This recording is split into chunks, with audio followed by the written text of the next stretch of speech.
I never gave a shit about Charlie Kirk, and you never should have been forced to either, because Donald Trump did not care. We were told that the left had to atone for our sins of calling a fascist, calling a bigot, because Donald Trump was so heartbroken over the death of his friend Charlie. But he wasn't. He was focused on his ballroom. He didn't care at the pyrotechnics-filled funeral, and he was even mocking Charlie Kirk's wife. And all of that has now come back to bite him in an equally ridiculous speech at the Medal of Freedom ceremony that Donald Trump held for Charlie Kirk at the White House, where his wife mocked him. Yes, Charlie Kirk's widow mocked Donald Trump. We are going to get into this disaster and call it all out, because I'm still so fed up. But before we do, if I could quickly ask you to leave a like on this video, and if you haven't already and you enjoy our channel, to hit that subscribe button, because it goes a long way in supporting our work. Now, before we get into Erica Kirk mocking Donald Trump, I want to start with how Trump began his speech, attacking the left as the devil.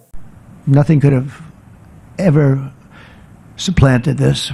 It's incredible the way people are talking about him, and with great love. I mean, I read so many stories about some of the enemies, but I watch the enemies, and it's hard for them to speak badly about him because they just don't. And then you do have people in the days since Charlie's killing. We've seen exactly why our country so dearly needed his example. We've watched legions of far-left radicals resort to desperate acts of violence and terror because they know that their ideas and arguments are persuading no one. They know that they're failing. They have the devil's ideology, and they're failing, and they know it, they feel it, and they become violent. They seem to become very violent on the left. All that we have heard for the past few weeks is that the left is out of control. Our rhetoric is so dangerous. It is dehumanizing our enemy. We are putting people in harm's way. And then Donald Trump, ahead of what will be the biggest protest we've seen in years, with No King's Day coming up on October 18th, he's saying that the left is devils and we need to be stopped, and we're Soros-funded animals who are paid protesters, and we're Antifa breaking cities apart. Like, you don't think that language fucking gets people ginned up to go carry out political violence? But that's what Donald Trump wants. That is what he wants. He wants the spectacle. This has nothing to do with Charlie Kirk. If Trump cared, he wouldn't be telling this disgusting anecdote. Law enforcement fired sniper rifles at ICE agents and me, you know, but I made a turn at a good time. I turned to the right. Charlie couldn't believe it, actually. He said, "How the hell did you make that turn?" I said, "I don't know." This is not even serious at this point. Like, you expect me to mourn this guy who made a profit off of mocking black women, saying that they weren't intelligent enough to get jobs, that they were undeserving of basic humanity? All the while, Donald Trump is so egotistical and unconcerned with a guy who is supposedly his friend that he's telling a story about how he dodged a bullet while he remembers a man who was shot. Let that sink in. Like, you don't even need to. The absurdity is so baked into everything Trump does, but it is depraved. It is depraved because these are the same people who tried to inflict this memorializing of Kirk upon us, that it was our responsibility to carry on his legacy. What the fuck was his legacy? He was a bigot. He was a bigot. And that is how Donald Trump actually wants us to remember him. Listen to what he said. To go, our nation was robbed of this extraordinary champion. He was a champion in every way. I got to know him so well. He didn't like losing, and he was able to fight people that were enemies, and he didn't necessarily love those enemies so much. You know, I heard he loved his enemies, and I said, wait a minute, is that the same Charlie that I know? I'm not sure, but I didn't want to get into it. Donald Trump has an idea of Charlie Kirk in his mind as a guy as bigoted as him, as vile as him, as angry as him, as mean as him. Donald Trump can only see what he likes about himself, what he wants other people to do in them. Donald Trump cannot see individuals as unique and special. He only sees what he wants from himself. And so he wants Charlie Kirk to have been the vengeful and angry and hateful figure that he was, absolutely. But that's not how Erica Kirk wanted him to be remembered, his widow, and so she mocked Trump, saying this. Surprisingly enough, he did pray for his enemies, which is very hard, but he did. He did. He did. No one else, I mean, I saw him do it. No, he never did it in front of anyone else, but I can attest to that. But He also loved people when it was inconvenient. And he ran his race with endurance, and he kept the faith. How badly do you have to screw up to get mocked by the widow at a remembrance that you planned? Like, that is how Donald Trump you have to be. To get mocked by Erica Kirk and say, well, actually, Donald, no, he did pray for people, which honestly, I don't believe this. I said this when we watched the funeral, the memorial service. There's no way Erica Trump would have been, oh, pray for the children, we forgive you, oh, it's all okay, I'm a Christian. If this person was black, if they were brown, if they were an immigrant, if they were trans, Erica Kirk would have said what she said originally, that the left is going to pay for this. Remember that speech that she gave where it's like, you have ignited a fire within the right and, our hell will rain upon you and it will know no bounds. Yeah, that switched up pretty quickly when it turned out to be a white guy. And you know what? You can get upset with me if you want, because I've seen some comments when I talk about Charlie Kirk if people say I'm not remembering the dead or honoring him. But he was a bigot, and his wife has been grifting nonstop. You can mourn how you want to mourn, but raising millions of dollars off the back of a legacy of a guy who built his whole career attacking black people, yeah, it's not really mourning to me. That's someone making a strategic business decision, and yeah, I'm not really going to applaud you for that. And I'm not going to have any compassion for Donald Trump, a man who, one, doesn't deserve it, and two, clearly doesn't need it, because what he's still focused on is himself. His final moments, Charlie testified to the greatness of America and to the glory of our Savior, with whom he now rests in heaven. And he is going to make heaven. I said, I'm not sure I can make it, but he's going to make it. He's there. He's looking down on us right now. It's so incredible. Look at this, how this turned out. This was supposed to be so dark and cloudy. Not dark and cloudy, is it? Look at that, how beautiful that is. There's no artist that can capture it as beautiful as it is today. Wow.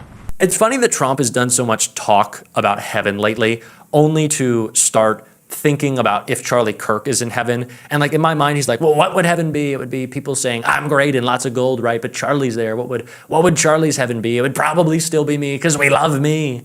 And it's like he can't even come up with the idea of what it is. He knows he wants everyone to love him, but he doesn't know what like eternal salvation looks like for other people, because he's like, well, what do other people care about? Like, what is this love concept and peace and tranquility? I don't understand that. I only understand hate, and my daddy didn't give me enough hugs. And so I'm going to inflict it upon all of you people and make you pay because I'm so broken inside. I'm Donald Trump, what's up?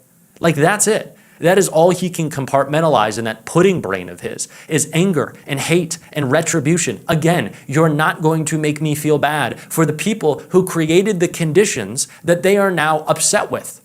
Charlie Kirk said he didn't believe in empathy. Donald Trump clearly doesn't. Charlie Kirk did not believe in common sense gun reform that would prevent this epidemic of mass shootings in our country. He said that it is important, it is necessary, and it justifies the killings of children. Because why? You need that Second Amendment to stand up to the tyrannical government. But when the tyrannical government ran through town, when ICE was busting down doors, shipping citizens off to torture prisons, shipping people off to torture prisons, it doesn't matter, citizen or not, people. What did Charlie say? Did he say pick up arms, go out there and stop him? No, he went along because he was a hack for Donald Trump's administration. He was carrying out the same political violence with his speech, which Donald Trump says is the responsibility of the left. And now he's trying to gin it up again right here. Job.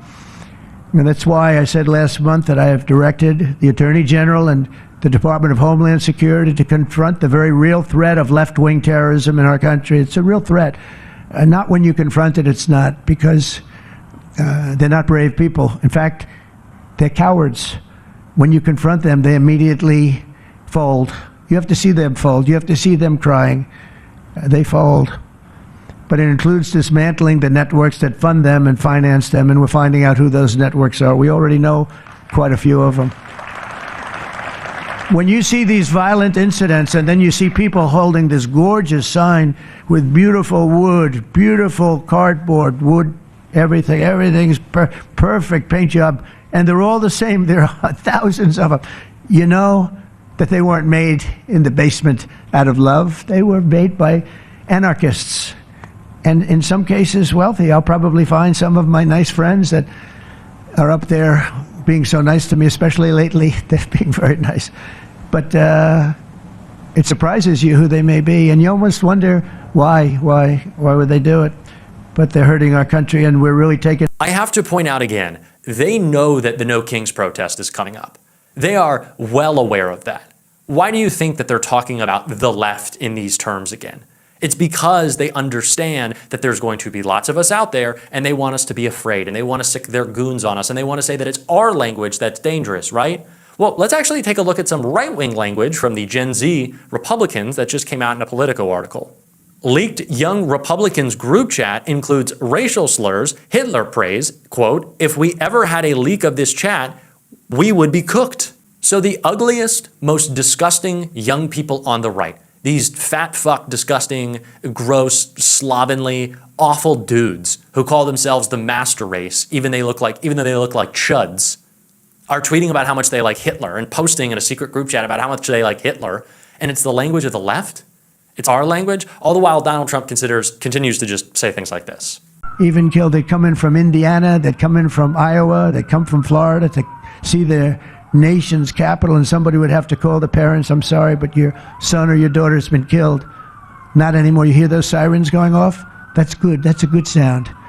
That means they either got the bad guy or they're going to stop the bad guy. You didn't hear that sound because nobody wanted to do anything. Nobody. Listen to the beauty of that sound. Seriously. And that's the real deal sirens. They're not politically correct sirens. You hear them, they're about 3 miles away.